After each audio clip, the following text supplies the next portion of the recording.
Hi again. On today's live, I want to wrap up the time thread that I've been sharing this week with what I think is possibly one of the best tools that you can use to make significant leaps in your productivity. And if you're lucky enough to have a team, once you've got this working really, really well for yourself, you can then introduce it to your team, and the improved results that you're achieving can then be compounded throughout your business. Now, there are some very clever people out there, people who are getting paid a king's ransom to find ways of catching our attention. And sadly, it would appear that they're winning. Take an everyday device like this, mobile phone. Now, I don't know if you know, but it's been proven that if you place a switched off mobile phone on a table, it will still draw the attention of people sat around the table. It's switched off, but we're still in the habit of expecting the phone to ring, ping, ding, or whatever else it does. And I do believe that we need to get back in control of all our distractions. And the tool I want to share with you today is designed to take you from distraction to traction towards the goals and the results that you want to achieve in your business and in life. So rightio, what we need to do is shrink me out of the way, get rid of that banner, bring up the presentation. So let's see if I can remember how to do that. So the banner's gone. And can someone let me know in the chat that you can see that presentation? Just let me know. Just give me a thumbs up in the chat. Okay, brilliant. Thank you. Okay, so the power plan, which I want to introduce you to today, is a strategy that's designed to ensure that you're able to manage and optimize your three most precious resources, which are your time, your energy, and your attention. That's why I say you must always make the tea.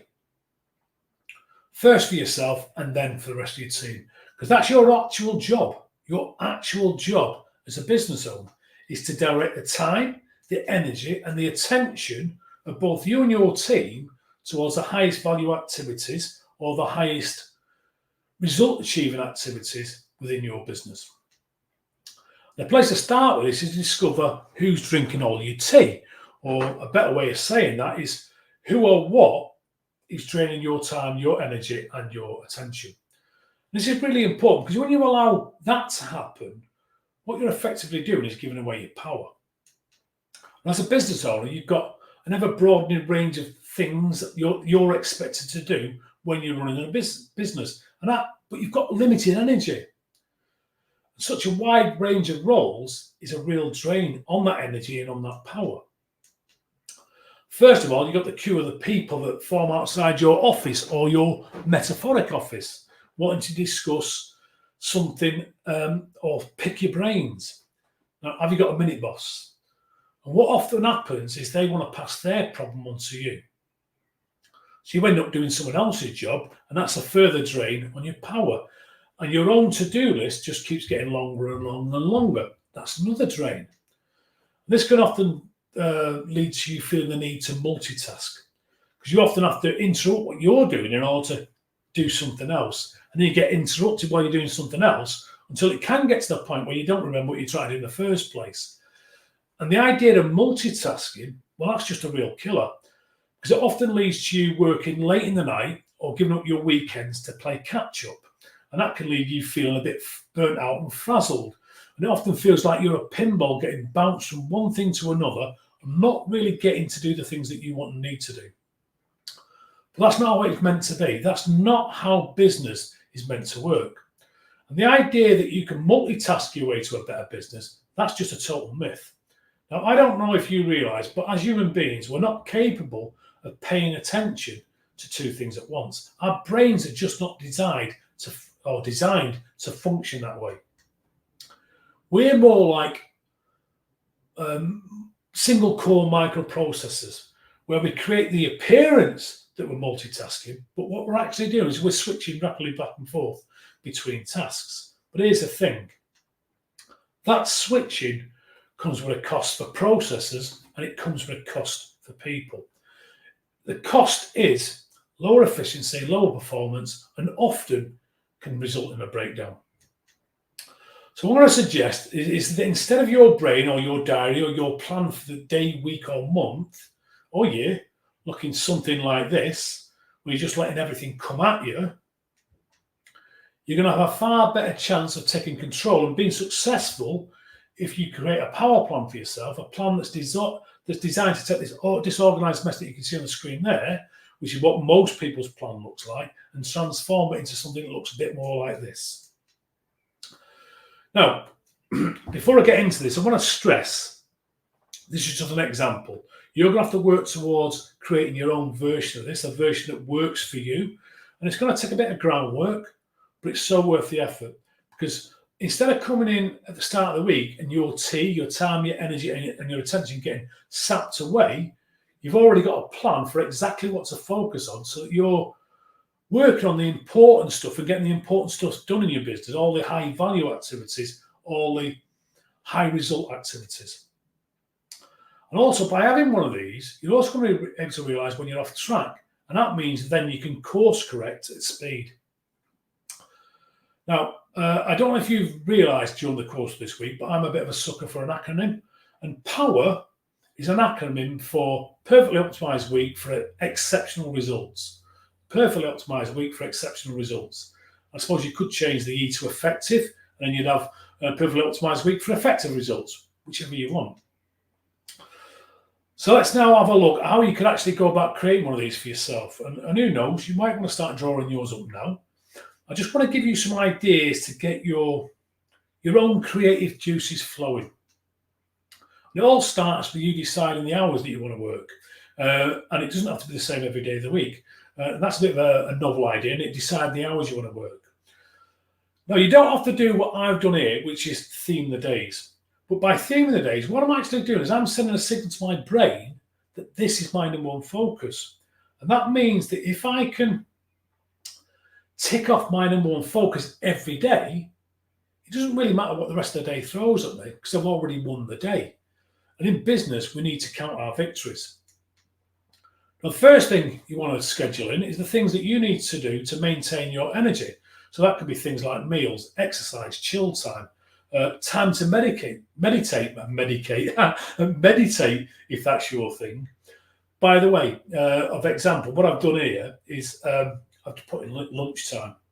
Still thinking about medicating myself. Then one of your most important assets is your team. And having one-to-ones with them is so important and helpful for you to keep on top of everything. And what you'll notice is that what I've done here is I've stacked them all together. So there's less of that task or brain switching going on. Now, I do realise that some of the people watching this might be a team of one. But what you need to remember is this is just an example. And the truth is that even if you are a solopreneur, a one-man army, a one-woman army, a one-person army, all the functions that I'm about to show you still need to happen within your business. And you'll need to allocate time or more time to the ones or the areas of your business that need most attention. So as I go through this power plan, I just want you to be asking yourself, are these tasks in your diary? Or are they being left to chance? Or maybe, heaven forbid, they're not happening at all. So having had those one-to-ones, the next day, what we can now do is hold a full team meeting where all the agreed actions that came out of the one-to-ones can now be captured so that everybody in the business knows who's going to be doing what by when. Get your teeth right, get it? So the upside of doing this is that you'll also be creating a bit of accountability within the business. Now, I realise for some people, accountability, it's a bit of a dirty word, but actually, all it means is people doing what they said they were going to do. And often it's easy to say, but it's not always easy to do. A couple of other useful things that can happen in that meeting is, firstly, you can cascade any communications that needed as a result of one-to-ones so that everyone in the company knows what's going on. And you, as the owner, can also get to delegate what came from the one-to-ones. Because one of the biggest challenges for being a business owner is that you can end up with most of the work, and that's all on top of what you've already got to do. And often, members of the team find themselves unable to carry on because they need guidance from you, the owner. Get that done in that meeting. So actually scheduling that time whilst everything's still fresh in your mind, that's a really useful thing to do. And remember, you can create this however best it works for you. This is just an example of how the elements you might want to think about. So now we've got the most expensive asset, the team, sorted. Now you can start thinking about what you need to focus on to take care of the business. So for instance, Monday morning, you could block out some time for implementing changes to improve profit and cash. Get on top of the finances in your business.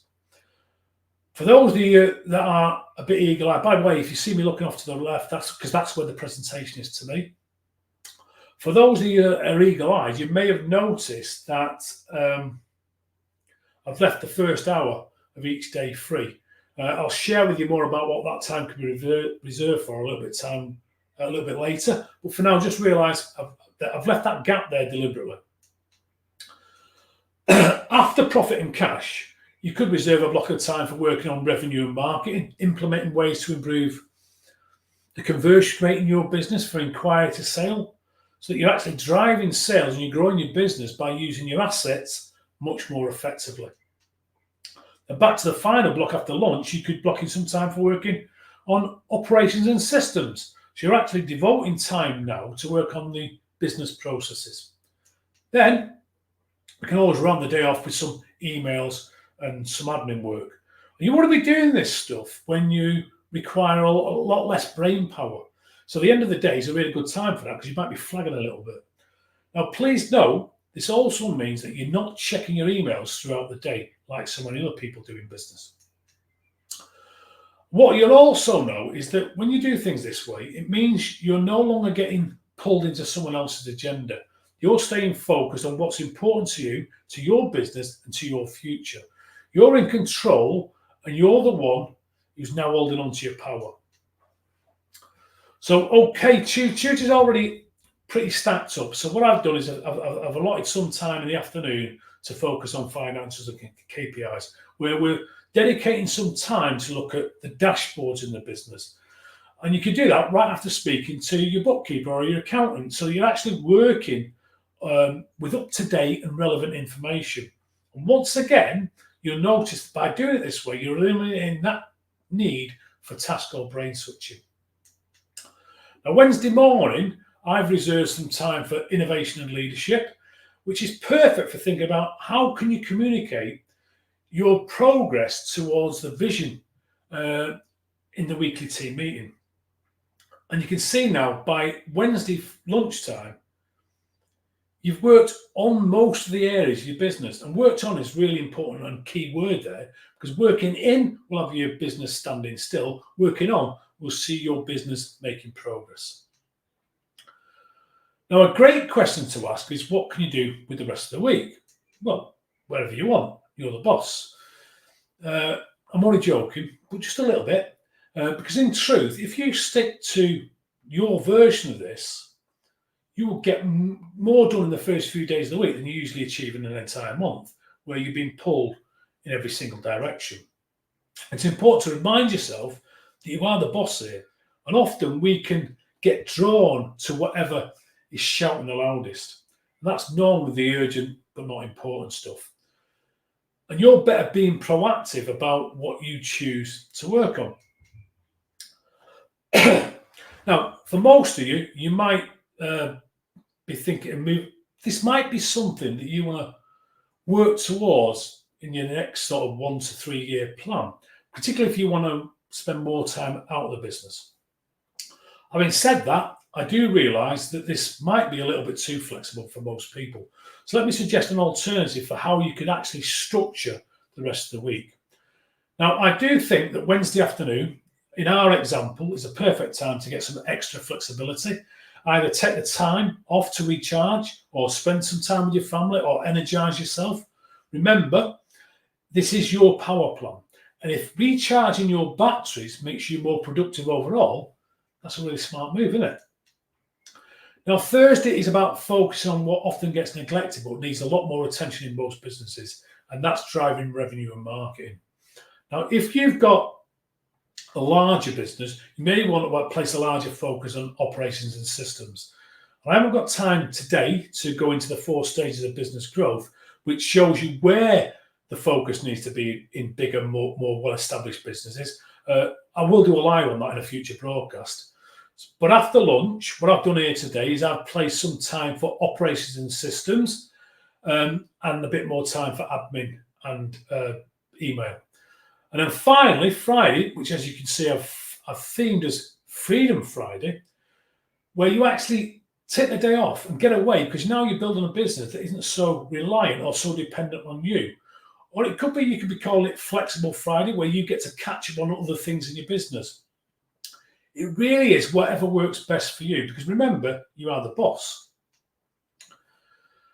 Now, one of the reasons I'm suggesting getting away from your business, because when you're in the thick of things, it can be hard to think and concentrate.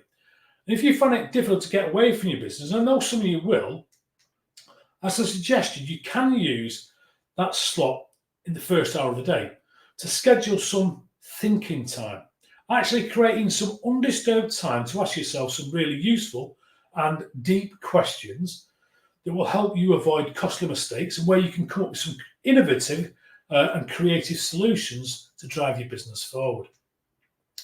Because if you think about it, business is fundamentally an intellectual sport. So if you only don't make time and space to think, you're effectively denying yourself time and space to win. Now, there's a bit of a process that works really well for thinking time, so it becomes really productive and it really does work for you. If you want to chat about that, or chat about how to structure that session, then just reach out. Another alternative is to go for it, really go for it, like some of my clients do, and switch to working a 4-day week. Now, there's studies out there being done at the moment to show you how effective a 4-day week can be for both the business and employee productivity. Now, that doesn't mean you shut your business down. It could be just you that's working that 4-day week. I just want to change the view again. Just 1 second. Just want to get me back on here, and I'm going to be trying to be clever and bring that banner back up again. See if I manage to do that. Okay. So that's the power plan. And I just want you to consider what difference having something like that would make for you, for your business and for your life. And how it would help you maintain your power and not let your your time, your attention and your energy get sapped away by all the distractions that are actually vying for your attention on a day-to-day basis. Now, I don't know if you realise, but the true currency in life is time. It's not money. Nobody has a time problem. We have a priority problem. And having a power plan will help you solve that. Now, there's a bit of upfront work and a process to go through to get this working like clockwork for you. But if you want any help with this, just reach out.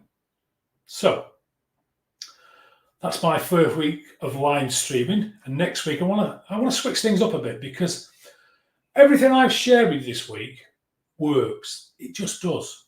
But a vast majority of people will do nothing with it. So here's the thing: if something is good, or it's a good idea and can transform the results you achieve in your business, why wouldn't you do it? You might think, well, that's a bit of a mystery, isn't it? But it isn't, because it's all down to mindset. That's where we're going next week. Tips, ideas, strategies to help you get more control over your mindset. It's going to be great. Now, in the meantime, have a cracking weekend, and I'll see you on Monday. Thank you for watching.